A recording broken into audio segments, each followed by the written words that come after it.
주시옵고, 아버지 하나님 구별된 이날에, 우리 주님 부활하신 이날에 아버지 하나님 우리의 영과 혼과 육을 강건하게 하시고, 아버지 한 주간 두 주간 동안 아버지 육신이 연약하여 아버지는 입원도 했지만 아버지 오늘은 변함없이 아버지 전에 나와서 예배할 수 있도록 은총 베풀어 주심을 감사드립니다. 아멘. 이 시간도 종의 입술을 주님 사용하여 주시옵소서. 아멘. 아버지 마음을 기쁘시게 시원하게 해드리는 아버지 말씀의 도구로 써 주시옵소서.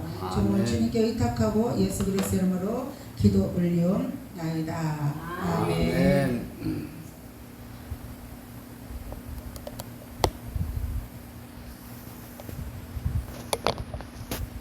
오늘 말씀은 본문 우리가 함께 공독한 것 같이 본문 10장 5절 한 번만 더 공독하겠습니다. 시작. 무례히 행하지 아니하며 자기 유익을 구하지 아니하며 성내지 아니하며 악한 것을 생각하지 아니하며. 아멘. 여기 오늘 본문에 제가 지금 이 본문이 있다 보니까 세 가지를 지금 지키라는 거예요. 그죠? 자, 사도 바울은 빌립보 3장 14절에서 그리스도인이라면 누구나 하나님께서 주실 상을 바라보며 살아가야 한다는 말씀을 누누이 성경을 통해서 우리에게 말씀하고 있습니다. 사도 바울은 우리에게 말하지 않아요. 운동장에서 경기하는 선수들이 달리는 것 같이 우리의 목표는 뭐라고? 오직 표대를 향하여. 무슨 표대? 하나님을 향한 표대. 이 표대를 향하여 달려가되 곁길로 새거나 반칙하는 경우는 탈락이라 이거죠. 우리가 육신의 경기도 반칙하면 탈락이잖아요. 하나님 나라에 열심히 뛰어가는 일도 반칙하는 경우에는 우리가 탈락이 될 수 있다는 것을 사도 바울 선생님은 말씀하고 있었습니다. 마치 운동 경기에서 임하는 선수들이 승리를 했을 때 주어질 상급을 바라보며 열심히 연습하고 최선을 다하여 경기에 임하듯이 기독교인들은 장차 영원한 천국에 들어갔을 때 지금 우리 왕제사님 기도하신 것 같이 우리가 이 땅에 사는 목적이 뭐냐면 천국에 들어가는 게 목적이에요. 네, 오늘 이 예배 드리는 이 한 시간이 아버지가 우리를 바라보시는 천국에 들어갈 수 있나 없나 우리를 뭐라고 해요? 훈련시키고 또 우리의 제가 육신의 흰옷을 입었지만 우리를 흰옷 입혀 주시려고 천국에 들어갈 수 있는 무조건 조건은 흰옷을 입어야 들어가잖아요. 네. 그래서 우리가 이렇게 예배를 매일 드리는 것은 제가 볼 때는 주일 이거 낮 예배 한 번 갖고는 아마 어려울 것 같아. 천국 문이 좀 좁을 것 같아요. 그래서 예배 시간을 좀 하나님 앞에 내가 기도 시간은 이제 제가 지금까지 40여 년 동안 신앙생활 하면서 많은 목사님들한테 들은 말씀은 이거예요. 기도 시간을 우리가 이제 우리 같은 목사님들은 저도 최소한 3시간 이상 이렇게 하고 이랬거든요. 7시간 이렇게 했거든요. 근데 특별히 하나님의 은총을 받고 주의 종에 부름받은 사람들은 기도를 참 많이 해요. 전 집사 때 그런 걸 모르고 그냥 기도가 재밌어서 한 거예요. 그냥 기도가 재밌어서 했고 기도하면 하나님이 또 막 앞으로 되어질 일도 막 가르쳐 주시고 한상도 보여주시고 막 또 누구 만져주면 낫다 그러고 막 이런 것들이 너무너무 재밌는 거예요. 그래서 밤새도록 기도하고 이랬던 것이 있어요. 근데 지금 이렇게 뒤를 보면 그런 하나님을 만나러 가는, 기도하러 가는, 예배드리러 가는 모습, 하나님이 거기서부터 우리를 기뻐하시는 것 같아요. 이게 이제 기도는 우리 이제 많이 해야 되지만 더 중요한 것은 뭐냐면 예배 드리는 거. 기도는 아무나 하기는 어려워요. 그러나 예배는 아무나 드릴 수 있잖아요. 그죠? 이게 예배 드리는 것이 얼마나 내 마음과 정성을 다해서 신령과 진정으로 예배하라고 그랬잖아요. 요한복음에. 그래서 우리가 예배 시간을 자주 가지면서 예배로 나아갈 때 주님이 우리를 기뻐하시고 그 순간순간마다 우리의 중심을 보시고 우리에게 주실 상급도 준비하시고 지금 육신의 옷을 입었지만 우리를 점점 그때 묻은 것을 벗겨 나가면서 흰옷을 입혀 주신다는 겁니다. 자, 우리가 만일 기독교인들이 영원한 천국에서 받을 상급을 바라보며 생활하지 않는다면 이 땅에 보여지는 물질의 세계의 현세적 행복과 또 안위와 쾌락 속에서 우리가 헤어나지 못할 것입니다. 우리 예를 들어서 저도 아직도 젊지만 젊은 시절이 있었잖아요. 잠깐 이렇게 젊은 시절에 세상을 잠깐 이렇게 들여다보고 관광차 타고 이렇게 다녀보니까 너무 즐거운 거예요. 너무 즐겁고 행복한 거예요. 그 시간은 아무것도 기억이 안 나. 그 한 시간에 뛰놀 때는 아무것도 기억이 안 나요. 그런데 집에 딱 들어와서 자리에 누우면 얼마나 그게 후회되는지 몰라요. 그게 예수 믿는 사람이에요. 제가 너를 칭찬해 주는 게 아니라 그 한 시간은 다 잊어먹고 재밌게 놀았는데 그날 집에 들어와서 잠자리에 딱 들으면 오늘 내가 뭐 했지? 내가 진짜 오늘 하나님 보시기에 기쁜 일이었는가? 나는 나대로 어떤 인간의 스트레스를 푼다고 환경에 막 이렇게 뛰어노는 환경이니까 놀기는 했는데 집에 들어와서 잠자리에 들다 보면은 그 낮에 막 그게 눈에 보이는 거예요. 낮에 그 관광차 안에서 막 뛰놀고 이랬던 게 보이는 거예요. 그러면서 막 후회가 돼요. 휴지 그 옆에 갖다 드려요. 자, 우리가 정말 지금 말했던 대로 천국에서 받을 상급이 없다면 우리는 이렇게 열심히 예배드릴 필요가 없어요.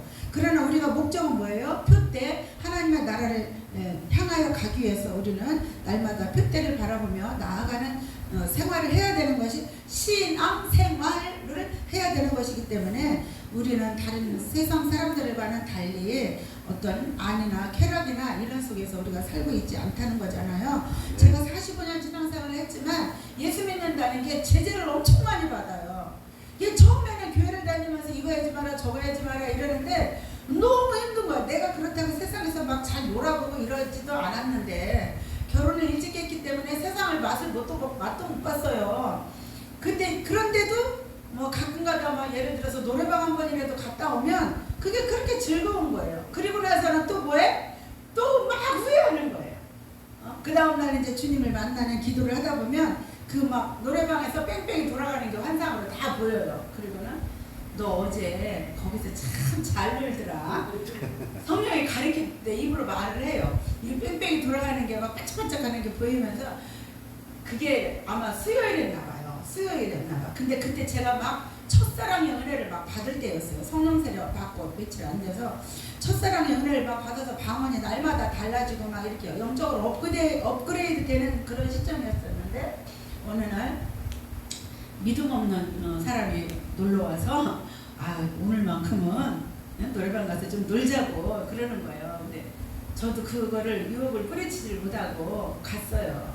가서 이제 거기서 즐겁게 놀았어요. 그때 이제 집사 초보 시절에 즐겁게 놀았어요. 놀 때는 즐겁게 놀았어요. 그 다음날 새벽기도를 갔더니 기도하는데 이게 뺑뺑이가 막 보이는 거야. 그 반짝반짝한 뺑뺑이가 보이고 내가 막 마이크 들고 신나게 노래하는 게 그게 보이는 거예요. 그래서 부끄럽잖아.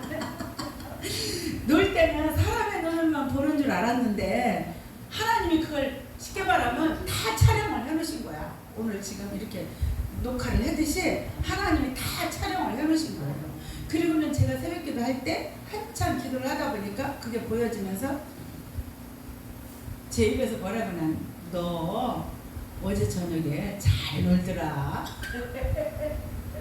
그래서 그게 뭔 소린가 그랬어요. 그랬더니 잘 놀더라.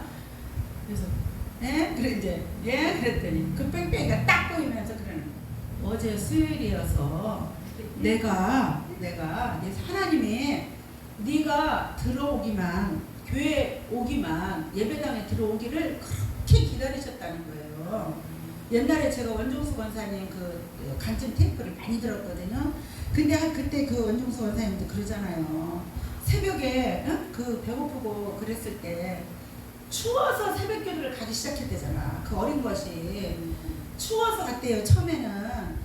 왜냐면 밤새도록 자기네는 방에다 한겨울에도 불도 한 번 못 되는 그 냉방에서 엄마랑 둘이 자는데 잠을 못 자잖아요. 그러니까 새벽기도를 일찍 가는 거야. 4시, 그때는 새벽기도 4시에 했잖아요. 4시, 4시 반.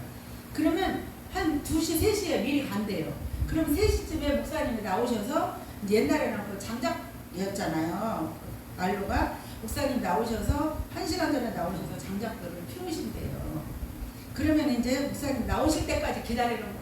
목사님 이제나 나오실라나 저제나 나오실라나 기다리는 거예요. 그리고 목사님이 장작불을 피우면 득달같이 장작불 옆으로 막 난로 옆으로 가는 거예요. 그 밤새 어른 몸을 녹이려고.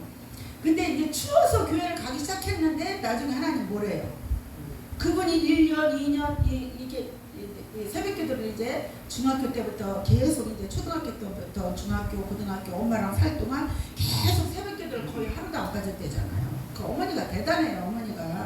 어머니 간증도 많은데 근데 이 새벽기도를 가는데 너무 추워가지고 2시에 가는 거야. 교회나 가야 바람막이라도 있고 난로라도 피워주니까 그 추위 하나 면하려고 가기 시작했던 건데 그게 중학교, 고등학교까지 간 거예요. 근데 이 성적이 공부를 너무 못하는 거야. 지금은 어때요? 그분 소문 들었죠? 원중수 권사님 어떤 분인가? 미국 암센터에서 1인자래잖아요. 미국의 암센터에서 세계 통틀어서 1인자래잖아요. 암센터에서. 근데 이분이 간증이 그거예요. 자기는 고등학교 다닐 때까지 공부를 너무 못했대요. 너무 못했는데 대학교는 들어가야 되는데 엄마가 가라고 하니까 대학교는 들어가야 되겠는데 도저히 성적으로 대학을 못 가겠더라는 거예요. 그러니까 그날부터 이분이 한 게 뭐냐면 새벽에 어차피 갔으니까 하나님 나 대학을 가고 싶어요. 하나님의 지혜를 좀 주세요. 지혜를 좀 주세요. 뭐 이런 식으로 계속 이제 엄마하고 기도를 했대요. 그랬더니 어느 날 어떤 은사가 열리냐면 모의고사 이제 학교에서 먼저 모의고사를 먼저 보잖아요. 모의고사를 보면 예를 들어서 그전에는 뭐 한 20점, 20점도 맞기 어려웠는데 막 80점, 90점 막 이렇게 맞더라는 거예요. 그 기도만 그렇게 했는데 그리고 시험지를 딱 받으면 내가 이 문제집을 보고서 공부했던 그 문제만 딱딱 나오더라는 거예요. 그 문제만 딱딱 나오니까 이 문제의 답을 한 번에 다 적어버릴 수 있는 거예요. 네. 하나님이 그런 지혜를 준다는 거예요. 그래서 지금 그분 세계적인 암센터 지금 계시잖아요. 우리나라에서는 그분이 감당이 안 되는 거야. 그러니까 미국 같은 데서 지금 감당하시는 건데 이 간증이 왜 나오는지 모르겠지만 그런 우리가 열심히 이 기도를 해도 신앙생활을 해도 뭐든지 해도 뭐냐면 또 텔레비전에 가서 가끔 보면은 운동선수들이 정말 때 빠지게 연습하잖아요. 그 연습을 3년 내지 10년을 해야 메달 따러 나간대잖아요. 제가 아직 사는 집 앞에 초등학교가 있어요. 그 초등학교가 전국 초등학교에서는 내노라 하는 축구부예요.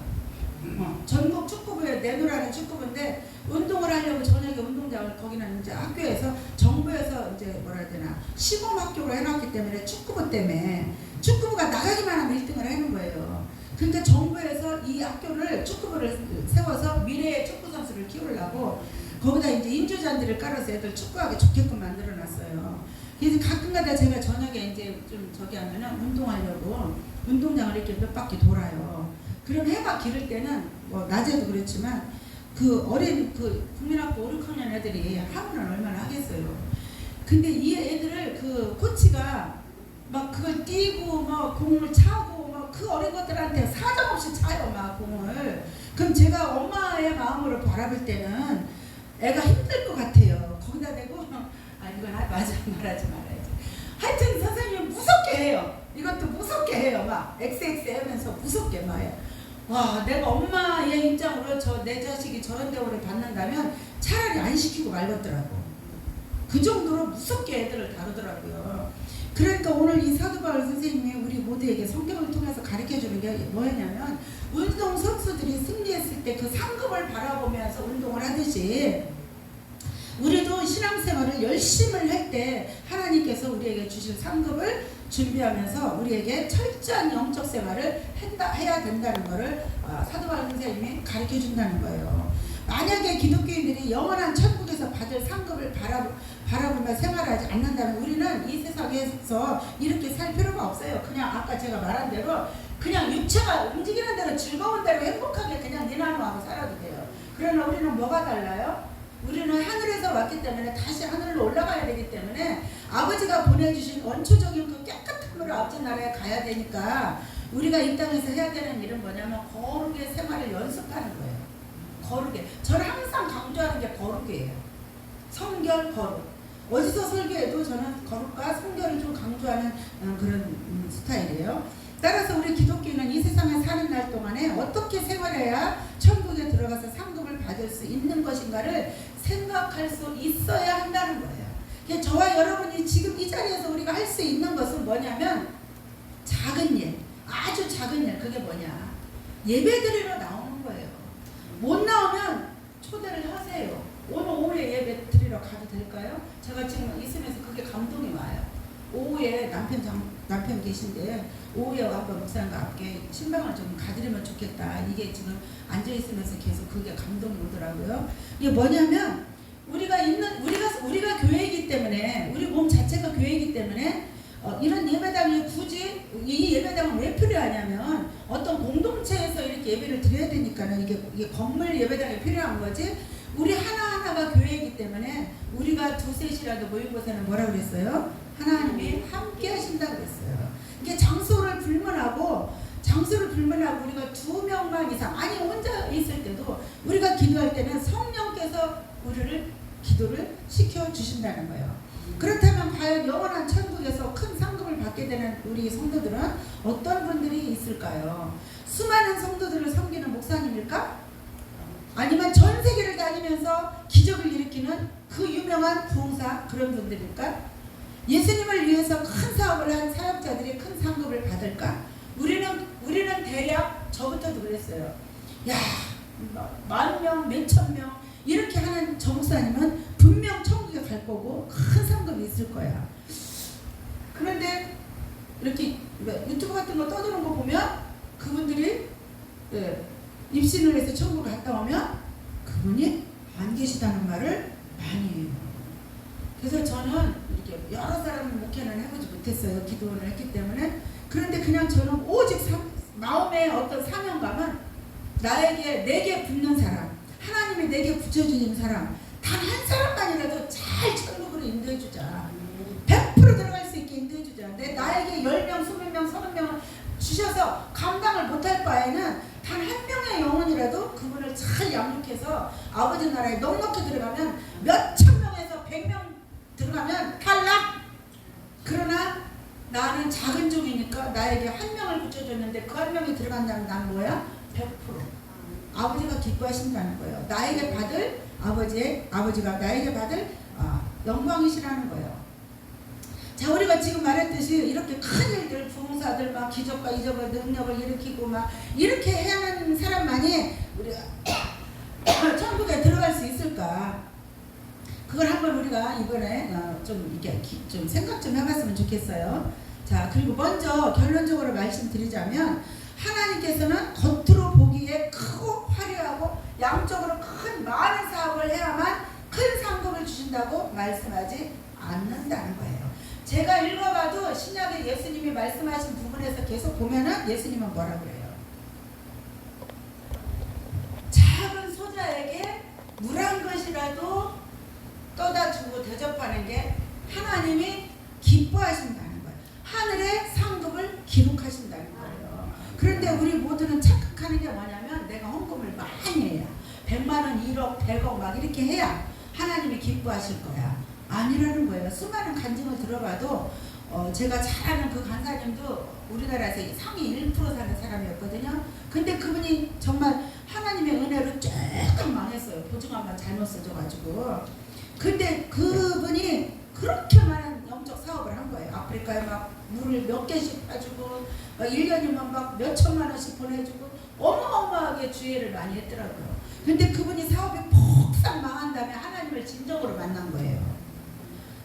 그 상위 1%면 우리나라는 바라볼 수도 없는 사람이고 그분이 말하는데 빌딩 막 몇 층짜리 빌딩 이렇게 서울 같은데 큰 도시 지나가다가 마음에 저 빌딩이 딱 들어오는 거야 눈에. 근데 그게 갖고 싶어. 그럼 여기 기사한테 야 저 빌딩 얼마나 하니 이렇게 물어본대요. 그러면 얘 사장님 얼마 정도 합니다 이런데. 그럼 저 오늘 당장 매각해. 이 정도로 상위 1% 살았던 분이에요. 근데 그분이 하나님의 은혜로 쭉 망해가지고 어느 정도였냐면 소금물에 물말을 먹을 정도. 소금물에 물을 말아서 맨밥은 도저히 못 먹겠고 간장에 먹다가 간장이 떨어지고 간장이 떨어지니까 소금밖에 없더라는 거예요. 근데 소금에다가 물 타서 간을 맞춰서 밥을 말아 먹을 정도고 빚쟁이가 24시간 온대요. 막 빚쟁이가 24시간. 근데 잠을 재우질 않는다는 거야. 이 사람이 가면 이 사람이고 이 사람이 가면 이 사람이고 이 사람 이런 식으로 들어서 이게 릴레이가 돼가지고 그게 몇 달을 그렇게 하니까 자기가 완전히 뼈다귀만 남고 아무것도 못 먹겠더라는 거예요. 그래서 남편이 없는 동안 막 잠깐 막 나가가지고 수면제를 계속 사서 먹은 거예요. 근데 그분이 뭐야? 고신칙이라 믿음의 4대야.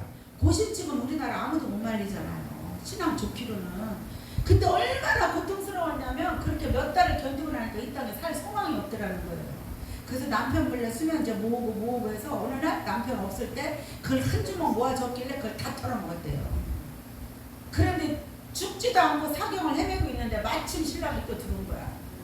그래서 어쨌거나 이제 병원으로 옮겨줘서 다 세척하고 나서 그런 고신칙의 사대도 얼마나 괴로움이냐면 자살 시도를 4번이나 한 거예요. 근데 하나님이 안 죽이는 거야. 죽으려고 하면 누가 발견하게 해서 또 병원으로 가다가 또 병원으로 가. 걔 나중에는 왜 안 죽여! 막 이러고 그랬대요. 근데 하나님이 그분을 통해서 하실 일이 있었던 거예요. 그러니까 우리가 작은 제가 겪어본 것도 그렇지만 내가 나만 겪는 고난이냐고 막 이렇게 우리가 힘들고 어려울 때 있어요.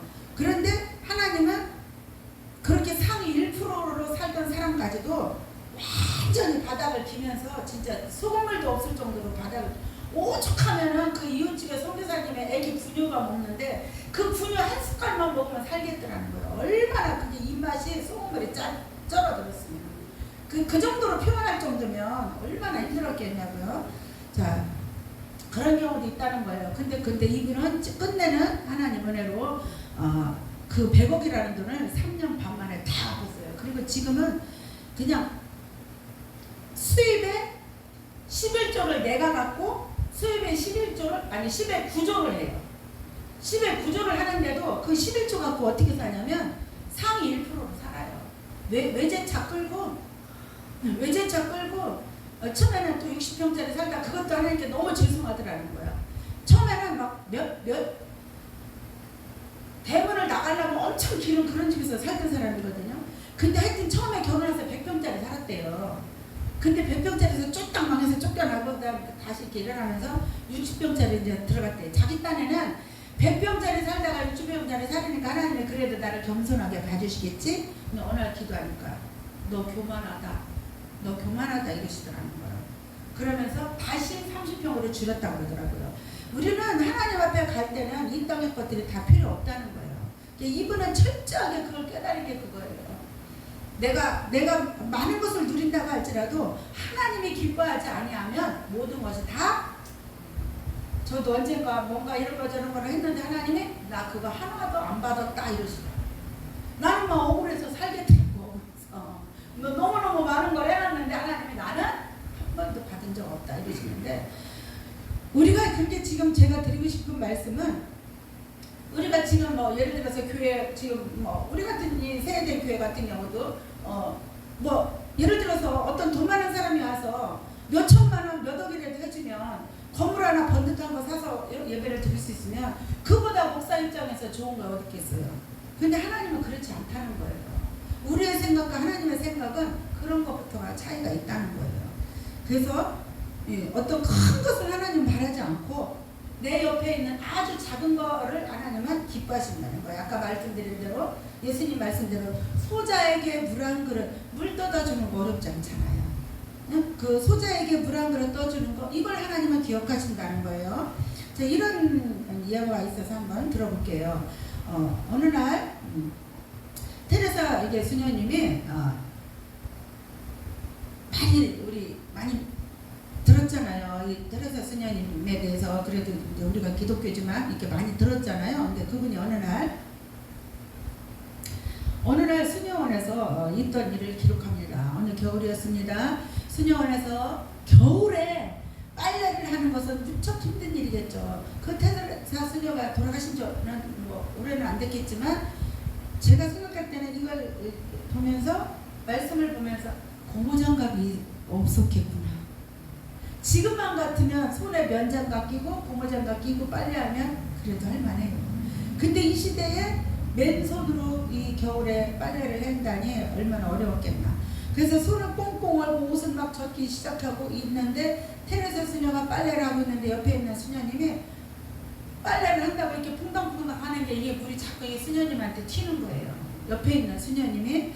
근데 이 수녀님이 막 얼굴에도 튀고 옷에도 튀고 이러니까 그런데 그 상대방에서 옆에서 빨래하는 이 수녀님은 옆에 지금 테레사 수녀님한테 자기가 지금 이렇게 민폐를 끼치고 있는지를 모르고 있는 거야. 눈치를 못 채는 거야.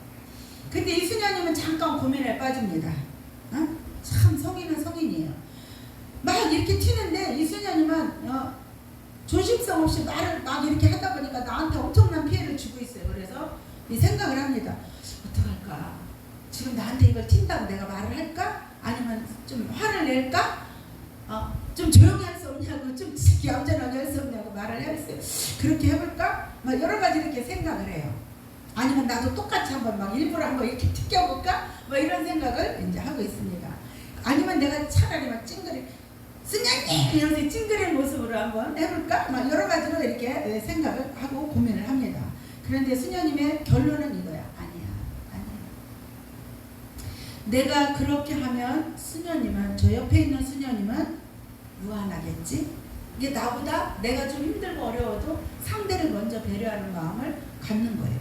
무한하겠지? 자신의 잘못으로 기분이 나빠질 수도 있어. 실수는 그 사람이 했어요. 그런데도 아우 수녀님 조금만 조심해 주세요 이렇게 말한다면 그분이 얼마나 무한해할까. 이것까지도 벌써 배려하는 마음이 이 일반인들은 생각지도 못하는 이런 깊은 생각까지 가지고 있었다는 거예요. 그래서 테레사 이 수녀님은 수녀님을 위해서 계속 돌아온 그냥 참기로 했어요.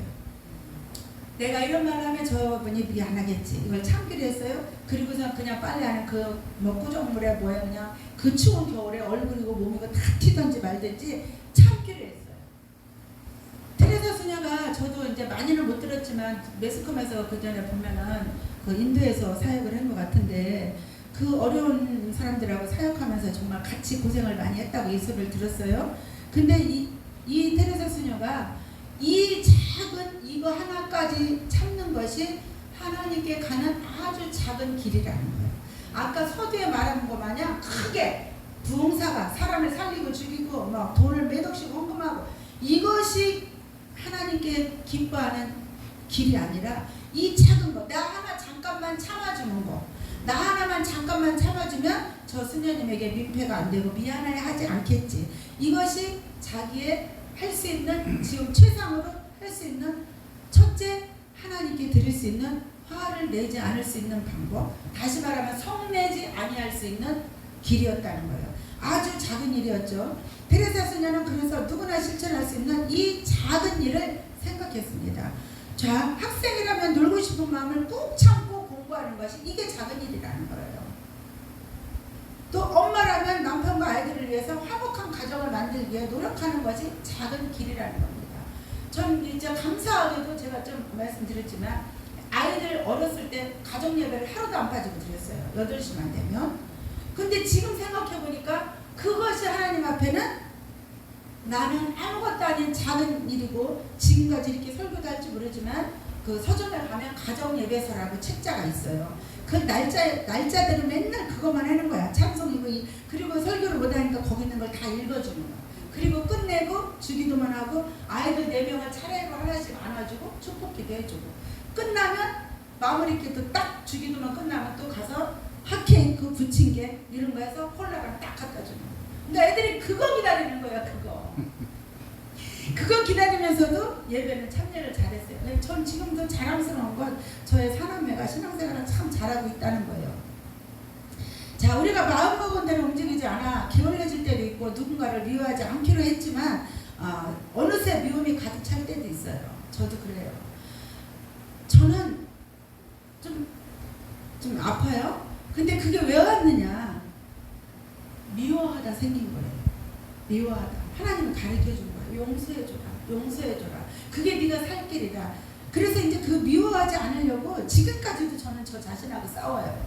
지금까지도 몇십 년이 됐지만, 자, 그래도 테레사 수녀 같은 경우는 아무리 미워할 대상이 생겨도 미워하지 않고 상대방이 나를 아무리 실망시키는 이런 일이 있어도 결코 그분은 실망하지 않았다는 거예요.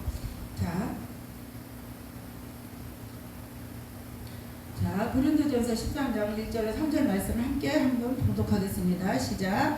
내가 사람의 방언과 천사의 말을 할지라도 사랑이 없으면 소리나는 구리와 울리는 꽹과리가 되고, 내가 예언하는 능이 있어 모든 비밀과 모든 지식을 알고 또 산을 옮길 만한 믿음이 있을지라도 사랑이 없으면 내가 아무것도 아니요 내가 내게 있는 모든 것으로 구제하고 또 몸을 불사르게 내어줄지라도 사랑이 없으면 내게 아무 뭐가 없다? 유익이 없다는 거예요. 그러니까 여기 본문에도 보면 뭐예요? 모든 것을 다 내주고, 이제 저 같은 것도 이제 은사가 여러 가지 있지만, 아무리 은사가 좋아서 이 사람 저 사람한테 그 은사 활용을 다 뭐 해준다고 해도 그 은사 활용을 하면서 내 마음에서 나가는 예수 사랑이 없으면 다 뭐라고? 울리는 꽹과리라는 거예요. 소리만 요란하지 아무 유익이 없다는 거예요. 나도 유익이 없고 기도를 받는 그 상대도 유익이 없다는 거예요. 이게 우리가 기도해주는 입장에서는 내가 아무런 은사가 없어도 오직 그 영혼을 사랑하는 예수님이 십자가에서 피 흘리면서 죽으시면서 우리를 사랑했던 그 마음으로 상대를 기도해주는 마음이 없다면 어떤 은사를 가지고 기도해준다고 해도 소용이 없다는 거예요. 또 뭐라 그래요? 많은 것으로 구제하고 내 몸을 불사르게 내줄지라도 사랑이 없으면 아무 뭐가 없다? 유익이 없다는 거예요.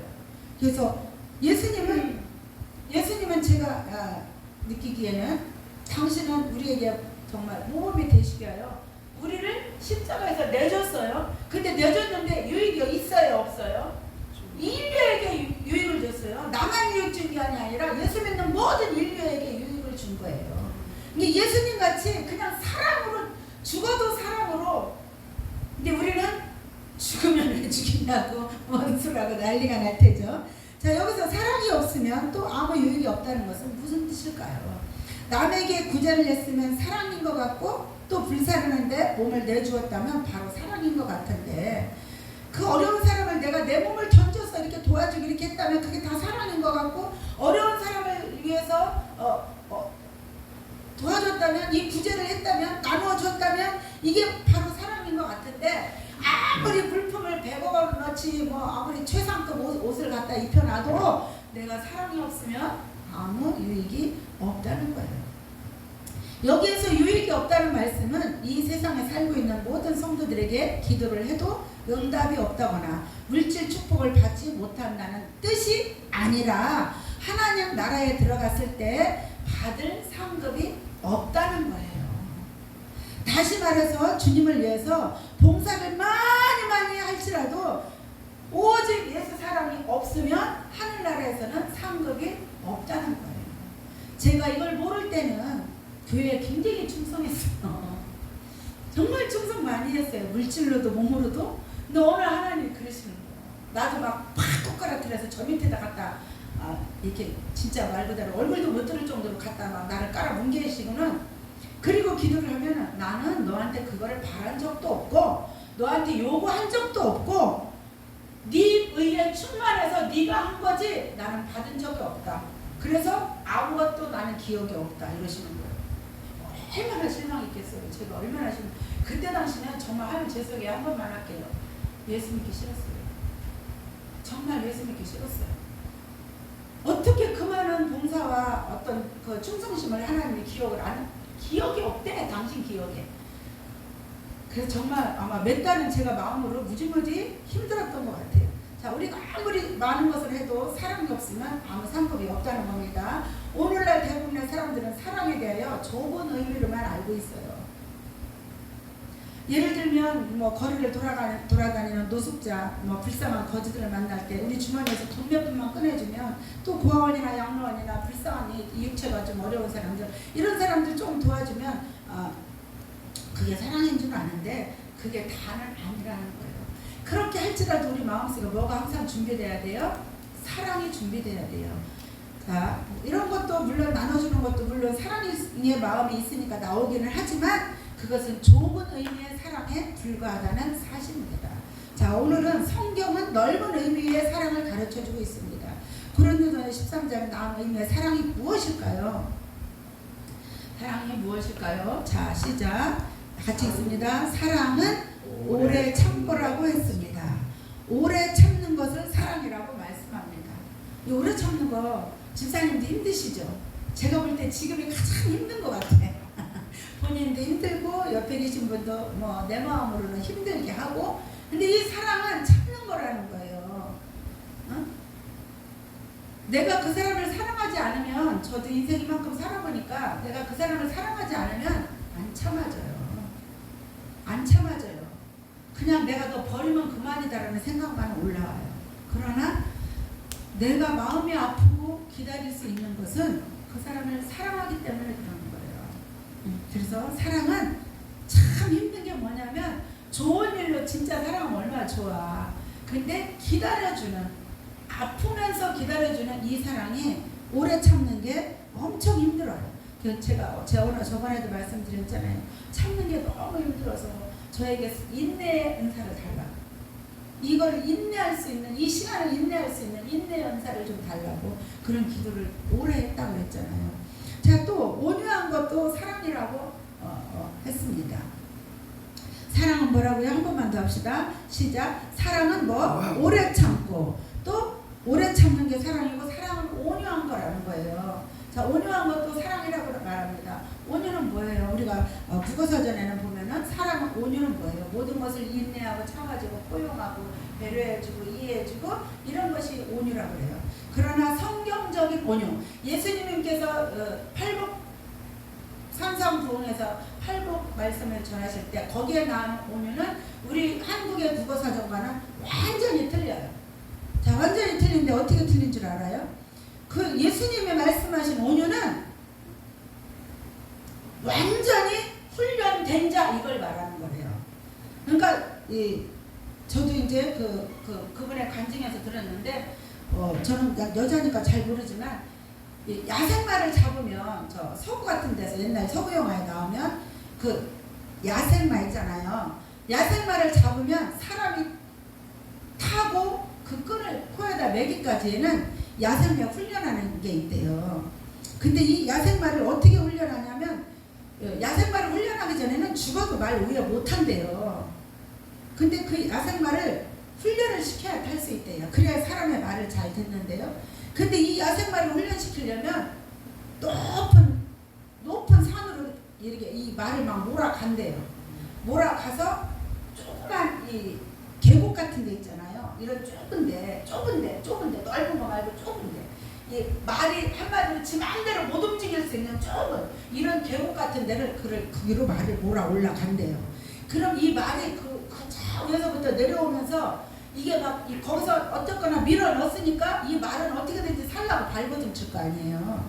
근데 이 내려오는 동안에 말이 온갖 발버둥을 치다가 땅에 닿을 때쯤이면 자기 기운이 싹 빠져버렸대요. 다시 말하면 우리도 지금 이런 인내, 오래 참는 거, 이런 훈련을 하다가 내 기운을 다 빼야 돼. 내 의를 다 빼야 돼. 그리고 뭐만 남아야 돼? 아버지, 나는 도저히 못하겠어요. 아버지, 나는 우리 김용만을 도저히 어떻게 할 수가 없어요. 그냥 내가 지쳐버려야 돼. 내가 지쳐서 나는 아무것도 못하겠어요. 이 일을 할 수 있는 건 오직 하나님밖에 없어요. 이 말이 딱 마지막 여기 땅에 닿잖아요. 사람이 가서 만져도요, 나 좀 먹어봐라, 가만히 있는데. 지쳐서.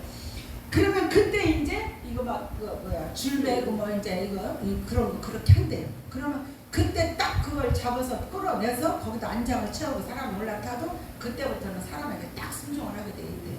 자, 그래서 우리 성경적인 온유는 이런 완전한 훈련을 받은 자라는 거예요. 자, 그래서 오늘 제가 이것도 생각나길래 함께 은혜를 나눠보려고 오늘 말씀을 나눴습니다. 온유는 뭐라고요? 완전 훈련된 자. 자, 완전 우리가 그리스도 안에서 훈련된 자는 오직 믿음으로 사는 거, 예배 생활에 충실하는 거, 그것이 우리는 하나님 보시기에 온유한 자라고 말씀한다는 겁니다. 아무리 다른 사람의 유익을 구하는 일이라 할지라도, 성을 내거나 투기하거나 자랑하면서 행한다면 참된 사랑의 열매가 아니라는 겁니다. 아무리 내가 다른 사람을 위해서 해준다고 해도. 자, 예를 들자면, 첫 번째 가장 가까운 사람들, 즉 부부간이나 이웃간이나 친구간에 조금이라도 서운한 게 있다든가 퉁명스러운 말, 우리 이런 거 많이 하잖아요. 퉁명스러운 말, 퉁명스러운 말, 마음대로 해, 더 이상은 못하겠어. 이런 퉁명스러운 말. 또 말은 안 해도 속으로는 미워 죽겠어. 미움. 또 그런 미움 섞인 감정을 가지고 말함으로 상대방의 마음을 고통스럽게 한다면 우린 부부라고 편하다고 이런 말을 거침없이 생각 없이 이런 말을 저부터도 많이 했어요. 그런데 이렇게 말을 한다면 상대방은 엄청난 고통을 받는다는 겁니다. 그러면 먼저 화해를 청하는 것이 참된 사랑이라는 걸 우리는 먼저 실천할 수 있어야 된다는 것입니다. 그것이 바로 자기의 유익을 구치 않고 남의 유익을 구하는 거예요. 내가 자존심 상하지만 한편으로 인간이니까 자존심 상하지만 내가 먼저 손 내미는 거야. 여보 미안해. 아까 내가 내 감정을 추스리지를 못해서 그랬어. 이런 식으로 말을 해준다면 그 사람의 마음은 녹아지겠죠. 또 나는 내가 해보면 내가 그렇게 용서를 빌고 나면 이게 훈련이 되기 전에는 자존심이 엄청 상해요. 꼭 그렇게 해야 되냐 인간아? 속으로 이게 돼요. 그런데 그게 훈련이 되고 나면 내가 마음이 편해요. 그리고 오늘 나는 하나님의 말씀을 실천했어. 이런 마음이 들어요. 자, 말씀 한번 읽어보겠습니다. 자, 같이 시작. 내 사랑하는 형제들아, 너희가 알거니와 사람마다 듣기는 속히 하고 말하기는 더디하며 성내기도 더디하라. 사람의 성내는 것이 하나님의 의를 이루지 못함이니라. 좀 부끄럽지만 저는 성격이 굉장히 급해요. 성격이 굉장히 급한 편이라 상대방에서 좀 말이 늦게 나오면 내가 미리 말해버려. 상대방이 이렇게 생각할 거야 라고 미리 말해버리는 그 나쁜 버릇이 있어요. 근데 그것도 고치느라고 오래 걸렸어요. 기다려주느라고. 그 말을 내가 먼저 던져버렸더니 그 사람이 말하는 게 내가 던진 말하고 다른 말을 하는 거야. 거기서 제가 이제 느끼는 거예요. 이게 내 생각이구나. 저 사람은 이 상황에서 나는 이렇게 생각하는데 저 사람은 나하고 생각이 달랐네. 그리고는 이제 그 다음부터는 조금 기다려주는 거예요. 한 박자 기다려주는 거예요. 나는 이렇게 생각하고 있는데 저 사람은 어떻게 말할까? 이걸 기다려주는 거예요. 그거 굉장히 힘들어요. 성격 급한 사람은. 그래서 상대방을 배려하거나 그 사람을 알아가는데 익숙해지기 시작하면 서로 그렇게 성내거나 화낼 일이 줄어든다는 것입니다. 자, 잠언 15장 18절에도 보니까 분을 쉽게 내는 자는 다툼을 일으켜도 노하기를 더디하는 자는 시비를 그치게 하느니라. 보여드릴게요.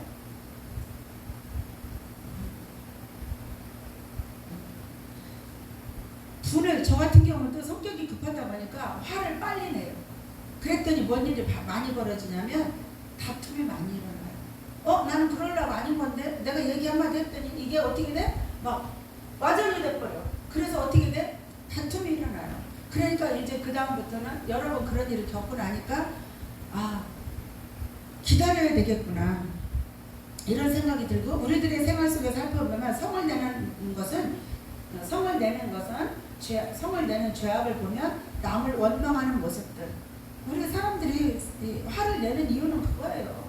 그냥 원망이에요. 불평이에요. 왕 집사님 마냥 왜 교회 안 가? 불평이에요. 불만이에요. 그리고 뭐예요? 내 말 안 들어주니까 신경질 나는 거예요.